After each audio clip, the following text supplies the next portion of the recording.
سلام بنات، شحالكم؟ اليوم اللي اشترك معكم واحد القماش ما شاء الله زين، تيبيض وتيرطب تيقلع لكم جلد الاوز. الصراحه روعه روعه وساهل، يعني مكونات بساط، مو شي حاجه اللي مكلفه قبال اللي تجيبيها.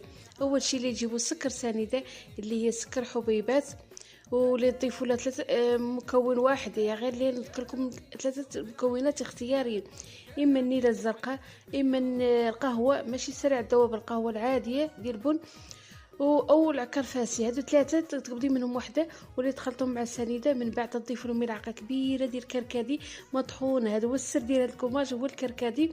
من بعد تضيفوا زيت الورد، ومن بعد ايضا اللي تضيفوا الكريم ديال الجسم، اي نوع عندك كريم ديال الجسم، وخلطي كل شيء، خلطي وديري فشي بواطه. من بعد من دوش تمي تقومي به الجسم ديالك. صراحه تبعيه ما شاء الله تعطيك النتيجه فوري، ديك الساعه اللي تلاحظي النتيجه في التبييض والترطيب. تبعيه وردي عليا الاخبار وجربيه، راه ساهل كوماج، واللي بغات تهلا في حالتها علاش لا. هذا الكوماج ساهل وبسيط، جربيه وردي عليا الاخبار.